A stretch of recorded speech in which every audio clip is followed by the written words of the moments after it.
You're in a vehicle right now. What vehicle are you in?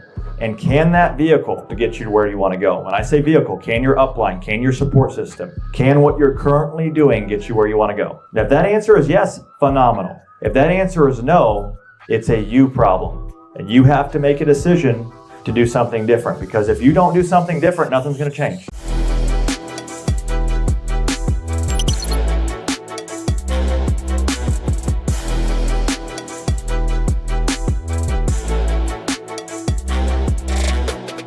Perfect, and I'm going to try and get through this as quick as I can, guys. I know some guys have flights and we've gone way long, but the goal for this presentation is really to go through our first quarter. And I would be completely lying to you if I told you it was a straight line with no issues, no adversity. I think probably for the first time, really ever, we've had some really, I wouldn't say hiring issues, just some growth problems. Some good problems that we can learn from. You know, we had to let go of a few agents. We had a few agents leave. Some W-2 employees decided to leave the company. And I think it's very important when that happens is you've got to take a good hard look at your processes and what happened. Is there things we can change, things we could have done differently? Or is it just sometimes people are unpredictable and it's just nothing you can change? And then just some lessons learned. This is for us personally, but also a lot of the guys in this room I've spoke to directly about their hiring and their issues, and just want to touch on a few things here. And one of the biggest ones for me is the back office support. Everybody wants to hire LOAs, right? They want 5, 6, 7, a huge shop. What they don't focus on is that back office. And that's where you see issues, right? Because you can get these high producers that come into your agency, right, all this business, but if you haven't got a back office staff in place to handle the service, it's going to be a bad deal all around. You're going to get service scores you're not going to be able to keep up. So yes, I understand the LOA hiring to scale, but you got to have that back office in place first. Being reactive with performance and culture issues. That's a big one for us this first quarter. If you know somebody's in your organization that's not a culture fit, they're not doing what they should be doing, I'm a firm believer to rip that Band-Aid sooner rather than later. Otherwise, you're spinning your wheels trying to make something change that's not going to change. And the longer they're there, they're going to affect your culture. And for us, that's number one. That's something we're never, ever going to sacrifice as our culture, because that's what makes us so good. So it's a hard thing to do, and we've never really done it before, but we had some tough decisions to make this first quarter, and we did it quickly, decisively, and then we're back to the drawing board to get a replacement. And then the last one right here, this is a big one. A lot of conversation I have is, you know, I've got this Indeed ad for 3 months, I've lost all this money, I haven't hired anybody. Hiring somebody is a business expense, guys, it's not a loss. You gotta pay for it. You gotta put the money in, you gotta put the money in the Indeed ad to get the quality that you want to hire. It's just gonna happen. It's no different than your marketing budget. It's no different than paying your rent for your office. You gotta spend money on the hiring side to get quality back. It's just not gonna happen for free. This is fun for me because this case study just shows how we hire. So 2 of our agents here, Summer and Ethan. And take a look at their resume. So Summer right here, kind of 4 or 5 years of sales experience, super smooth on the phone, real easy hire. Ethan, tree removal, machine operator. I don't even know what a highway maintainer is, but I mean, you know, 2 completely different prospects. But look at their numbers. And I'll skip through some of this, but 75,000 year to date in revenue, 123 apps. 75,000, 122 apps. 2 completely different people, 2 completely different resumes, backgrounds, skill sets, but the same performance, right? Why is that? Systems. It's our onboarding, right? All you've got to hire is coachable people that are confident. That's all my job's easy, in my opinion. The fun part is right here. So Summer, it took her 2 months to get to 25K in revenue. And then it took her 1 month to do 50,000, all right? So the onboarding is kind of like this, and all of a sudden they just start doing this, right? And it's no different for Ethan. He was the same way. So what I'm trying to get across here, guys, is you don't have to have these sales experience, these superstars to bring them into your company. You just need to bring in coachable guys that are comfortable on the phone and willing to learn. If I get that person, I hand them off to Travis, I know we're going to be in good shape.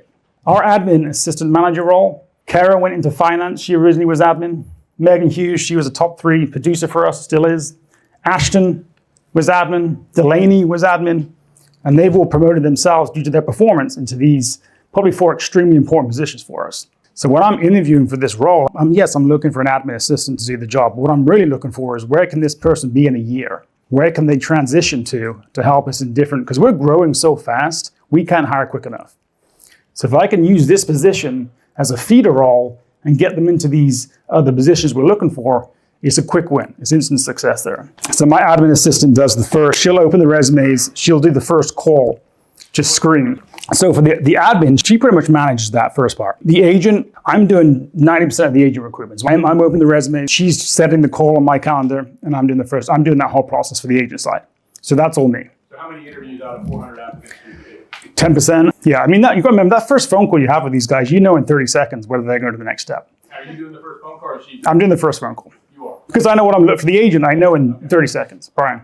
The question, if I heard it right, the question was how many of those, are you calling all the applicants? No, those are applicants. What's making you call this one or that, not that? The resume. I'll look at the resume. Some of them are just no-brainers. It's not going to work. I mean, you got to remember, Indeed especially, you do get, I don't want to say garbage. That's not really fair, but you get a lot of garbage. You get a lot of guys that you're just not going to look at. You just go to the next one. Okay. And it's not like I'm taking an hour for every phone call. These phone calls are 5 minutes before I get into the next step. Okay, and that's a no-brainer for us. We will not go in any other direction anymore. Yeah, I'll tag team this with Chris here. On the partnership side, I think there's some things on the slide, some things that aren't on the slide, but the concierge line, first and foremost, so 24/7, I want to say 24/7, but a concierge line that all of our leadership and all of our team sees that gets triaged to the appropriate person. So whether it's contracting, product producing questions, you name it, we're going to have that available to you.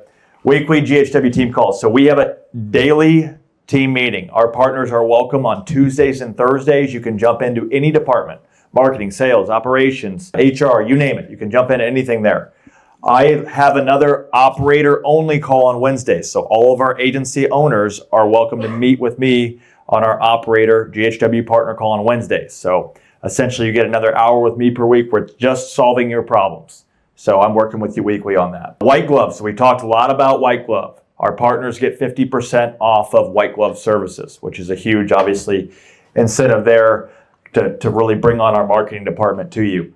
We train your LOAs for free as well, right? So you can plug your LOAs into our platform as a partner, no additional charge, which is huge. I think that's one of the biggest value adds, because if you're bringing on a new agent, one of the toughest parts is training them, because it takes away from your sales. So we can train them for you, especially if you're running the same process. It makes sense there. I alluded to it earlier. Your CoachG membership, depending on your production, there's a production minimum, is waived. So there's no membership fee on that end as well, and just a ton of other different things. I think if you learn anything from our team, I really hope you guys feel the family that we are, right? So legacy can mean a lot of different things, but when I think of legacy, I think we provided a platform, a membership, a family, a place you can call home where we're going to grow with you in whatever capacity you want. And our leadership becomes your leadership, our family becomes your family. So I'll leave you with this. And I think you have to get super honest with yourself here. And only you can answer this in that little voice in your head. You're in a vehicle right now. What vehicle are you in? And can that vehicle to get you to where you want to go? When I say vehicle, can your upline, can your support system, can what you're currently doing get you where you want to go? And if that answer is yes, phenomenal. If that answer is no, it's a you problem. And you have to make a decision to do something different, because if you don't do something different, nothing's going to change. You're going to have that same little growth. You're going to have the same problems, and you're going to be making the same excuses. But one decision, I've made a lot of decisions I can look back to in my life that changed a lot of things for me. So I always say it's a you or a who problem. If it's a you problem, okay, you got to get serious there. If it's a who problem, like you're doing everything you can, but that current relationship isn't providing you what you need, then that's an easy change, right? So we're here for you. I welcome you, and I can't wait to hang out with you tonight. Thank you guys so much. Have a great week.